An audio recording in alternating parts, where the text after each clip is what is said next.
Здраво на сите и добре дојдовте на мојот канал. Во ова видео нема да зборувам ниту за роман, ниту за збирка раскази, туку ќе зборувам за фразата "Толпата е невистина" од Сорен Киркегор. Сорен Киркегор или Кierkegaard или Kierkegaard, како што некои го нарекуваат, е еден од најинтересните,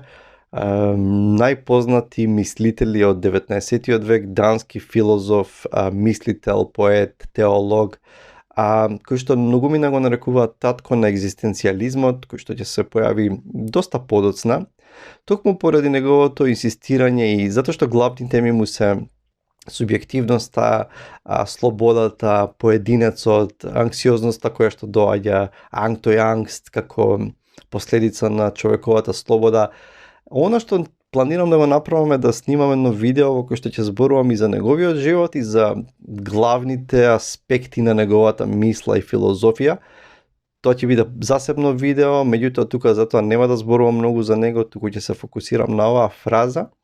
И она што е интересно, зошто се одлучив да се осврнам на "Толпата е невистина", која што се наоѓа во еден краток есеј од неколку страници кој што е дел од една поголема книга. И затоа што со овие видеа би сакал не само да на некој начин не само да бидат информативни или да поучуваат за некој мислител или филозофија, меѓутоа и да потикнуваат на размислување, да можеби да бидат и провокативни во смисла на тоа дека ќе не натера да размислиме на некоја тема, можеби комплетно нема да се согласите со мислителот за кој што или авторот за кој што зборувам или концептот, или може нема да се согласите со мене, и тоа е окей, се додека не престанеме да размислуваме, се додека продолжиме да поставуваме прашања и ги промислуваме работите. И мислам дека оваа фраза "Толпата е невистина" е релевантна за нас денес, и токму за тоа не ја одбрав туку така рендом, случајно, туку затоа што мислам дека е важна и релевантна за во моментот во кој што се наоѓаме. И Киркегор во овој краток текст вели: постои едно гледиште на животот кој што смета дека тамо каде што е толпата, тамо е исто така и вистината. Дека всушност вистината има потреба да ја има толпата на своја страна. Од друга страна има едно друго гледиште кој што смета дека каде што се наоѓа толпата, тамо е и невистината.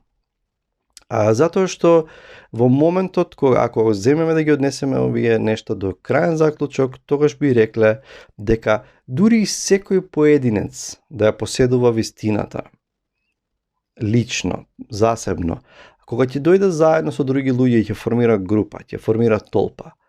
без разлика дали таа толпа има некаква одлучувачка, гласачка, политичка, каква и да е важност, тогаш во истиот момент во таа група, во таа толпа се појавува невистината. Киркегор вели дека кога поединецот е дел од толпата, која што е чиста абстракција, се случуваат две нешта со него. Прво нешто е што толпата го прави unrepentant, на англиски преводот, или го прави да има еден непокајнички став, тоа значи дека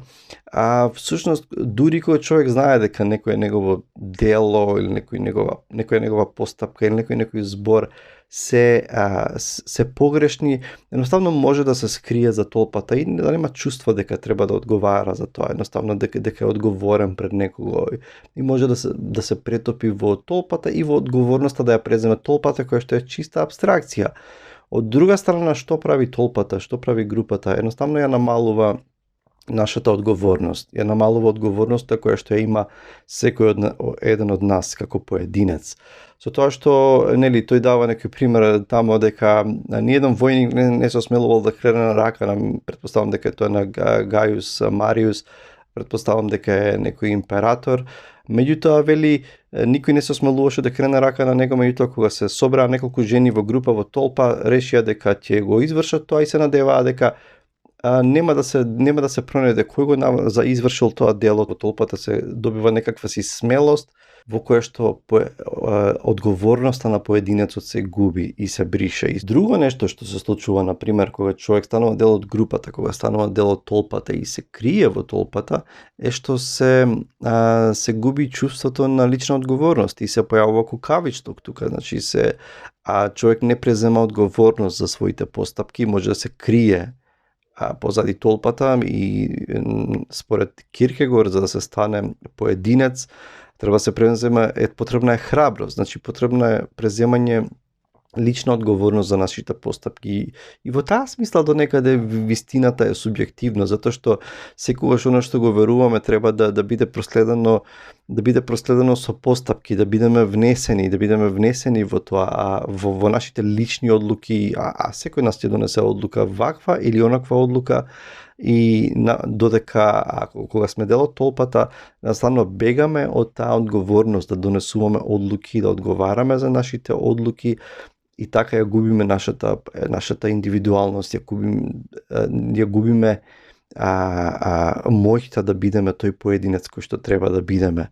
И всушност тој вели, да речеме, или во областа на политиката, тој вели воопшто не е тешко да се освои една толпа, треба само да внесеш внесеш една доза на невистина и да знаеш како функционира човечката психа или човечките страсти, особено во однос на, според него, така наречените вечни вистини. Тие не може да бидат прашање на политика, тие не може да бидат прашање на тоа каде е толпата, ниту пак може да бидат прашање на што е популарно во моментот. Туку тие вистини секојаш човек треба да ги апсорбира, да ги усвои самиот лично и да донесе свесна одлука за она што го верува или за начинот на живот што го води. Киркегор, меѓу другото, вели дека кога зборува за таа вечна вистина, тој која што го опфаќа, нели, вечното, духовното, интелектуалното, религиозното, тој не мисли на политичката вистина, која што може да биде манипулирана, или преку која оние што се жедни за моќ може да ја манипулираат, да ја контролираат масата. Интересно, ако ги земеме дури само овие неколку мисли на Киркегор и се обидеме да ги пренесеме во наш контекст, и секако неговиот текст е многу покомплексен и Киркегор воопшто не е лесен, би рекол не е лесен за читање и за следење, за разбирање, меѓутоа, ако се обидеме да ги земеме во наш контекст, и интересно, тоа ме тера да размислам дека дури кога мислиме дека живееме во едно време на слобода, нели, слобода на говор, слобода на мисла и се чувствуваме слободни, можеме да кажеме што сакаме. И социјалните медиуми ни даваат таква една илузија, можеби некојаш, дека ќе напишам што сакам и, нели, кој сака нека ме слушне, кој сака нека не ме слушне, и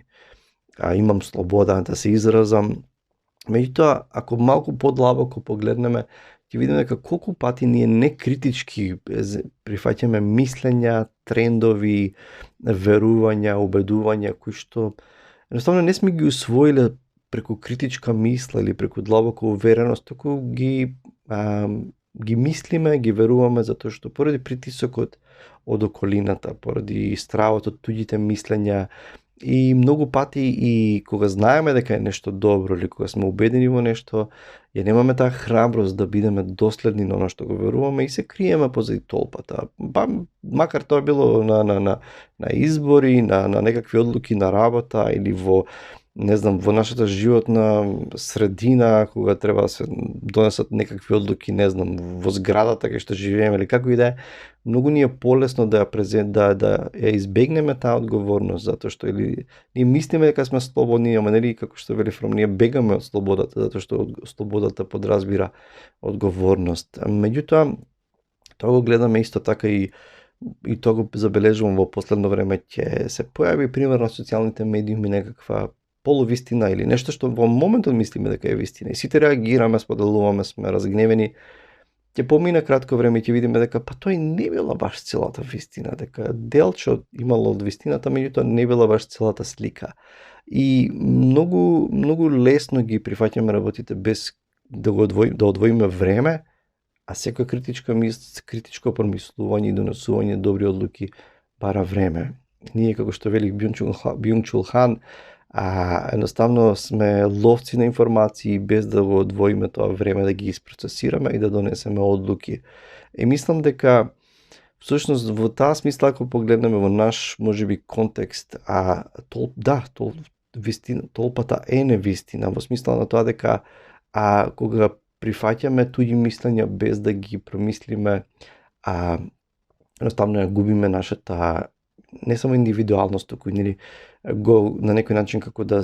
се помал станува нашиот капацитет да бидеме поединци. Може некој нема да се сложи со Киркегор, ќе каже дека всушност во заедничкото одлучување е вистината и така натаму, и вистинските промени може да се наслучат само на заедничко одлучување, заедничко ниво. Меѓутоа, според Киркегор, особено кога зборува тој за тие вечни вистини, неполитички вистини, дека секој човек, без разлика дали треба да застане пред Бог, и да преземе лична одговорност, човекот секогаш останува како поединец и тука се наоѓа неговата и не само вредност, туку одговорност како поединец. Се надевам дека овие негови мисли ќе не поттикнат на размислување. Чувајте се и се гледаме со наредно видео рецензија на еден одличен роман. Поздрав и се гледаме. Чао!